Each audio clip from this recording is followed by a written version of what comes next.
노후난민. 한국의 50대가 흔들린다. 사교육비로 투자를 했었다면. 2016년 개봉한 영화 4등에 이런 대사가 나옵니다. 엄마는 정말 내가 맞아서라도 1등만 하면 좋겠어? 내가 1등만 하면 상관없어? 개략적인 줄거리는 이렇습니다. 수영을 좋아하는 아이. 천부적 재능도 있는 아이. 하지만 항상 4등. 엄마는 유능한 코치를 섭외. 그리고 달성한 1등. 부모는 만족하지만 아이의 몸에는 멍투성이.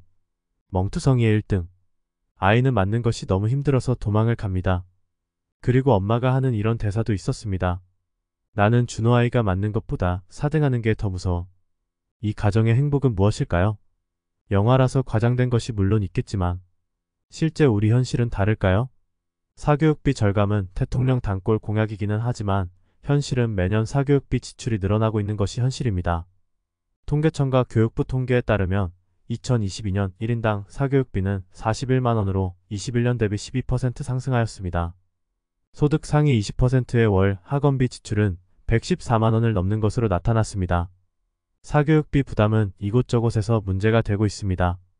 단골 저출산 원인 중 하나이고 소득 대비 과도한 사교육비 지출로 소비가 위축되어 국가 경제에도 부정적 요인으로 작용한다고 합니다. 개인 측면에서는 저축과 투자 여력 확보가 어려워 노후 준비를 하지 못하게 되는 원인이 되지요. 항상 지적되는 사교육 왜 시키게 되는 걸까요? 혹시 불안감에 떠밀리듯 시키고 있는 것은 아닐까요? 옆집 부모도 시키니까. 우리 아이도 하지 않으면 불안하니까. 우리 아이가 뒤처질까 두려워서. 보통은 이런 이유가 많습니다. 실제 사교육의 효과는 미미한데 관성적으로 계속 시키고 있던 것은 아닌가요? 자신만의 철학으로 아이를 위해 사교육을 시키고 있는지 되돌아보아야 합니다. 사교육의 효과를 떠나서 노후 준비에도 커다란 문제가 될 수 있습니다. 메가스터디 손주은 회장은 사교육을 진두지휘하며 현장에서 아이들을 지켜본 사람인데 어떤 말씀을 하셨는지 들어보면 1. 대학 입시. 명문대에 목숨 걸지 마세요. 대치동 교육이 아이를 망칠 수 있어요. 지금까지는 출세의 공식이었지만 바뀐 시대에서 낡은 프레임에 갇힐 수 있어요. 성공의 새로운 척도가 필요합니다. 2. 대치동 사교육. 될 학생들만 됩니다. 안 될 아이를 되게 만드는 게 부모의 마음이지만 자기 주도성 없이 만들어진 아이는 결코 스스로 공부하는 아이를 이길 수 없습니다. 한때 맘카페에서 유행했던 글이 있습니다. 사교육비로 쓸 돈 모아 차라리 포크레인 한 대 사주는 게 더 낫지 않냐는 글이었습니다. 저는 무조건 사교육을 반대하지는 않습니다. 돈이 있는 분들에게 사교육은 증여세 없는 부의 증여라는 말도 있으니까요. 그리고 아이들도 원하는 사교육으로 효과를 보고 있는 분들도 있으니까요. 그런 분들은 보통 금융에 대한 이해가 높습니다. 아이들에게 일종의 투자를 하고 있는 셈입니다. 그리고 그런 분들의 대다수는 노후 준비에 큰 어려움이 없습니다. 하지만 우리나라 현실을 그대로 보면 왜 우리나라 사람들은 열심히 일하는데 부자가 별로 없을까? 를 생각하면 금융문맹, 즉 돈에 대한 지식이 부족한 사람이 많습니다.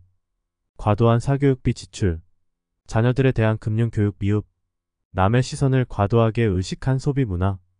이 세 가지가 대표적인 이유일 것 같습니다.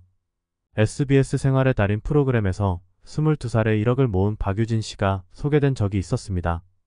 그 방송을 본 후 박유진 씨와 사교육을 충분히 받고 부모가 원하는 훌륭한 직장에 입사한 가상의 연봉 1억 30세 청년을 만들어서 그들의 자산이 어떻게 늘어나게 될지 시뮬레이션을 해봤습니다.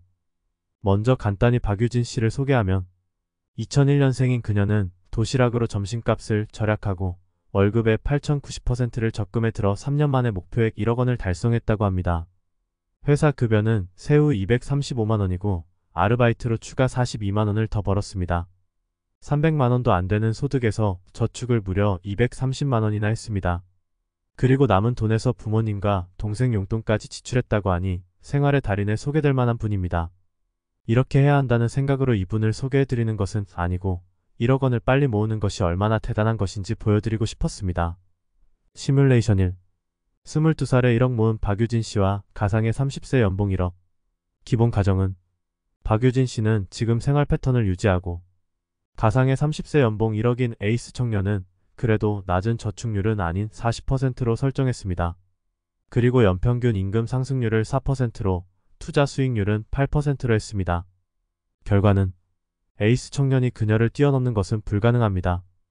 에이스가 첫 4천만원을 모았을 때 그녀는 이미 순자산 6, 4억이 되었습니다. 그래서 다음 시뮬레이션에서는 에이스에게 더 큰 능력을 부여했습니다.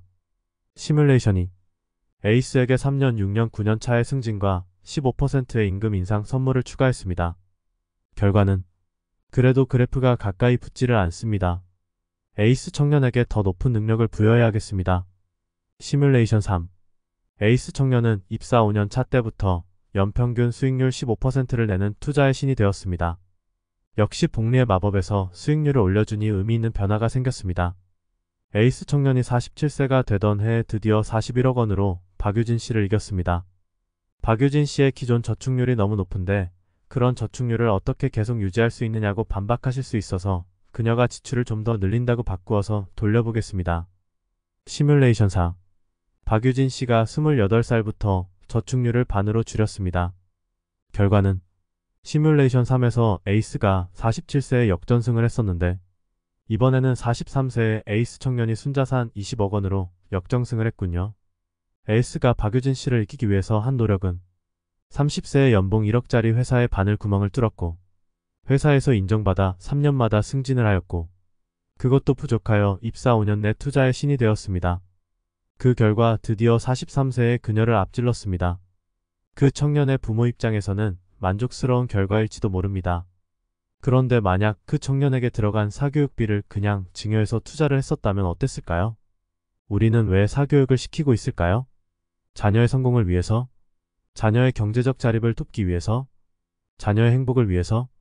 사교육에 대한 긍정, 부정론 논란을 떠나서 금융교육이 기본 바탕이 되어 있어야 하지 않을까요? 감사합니다.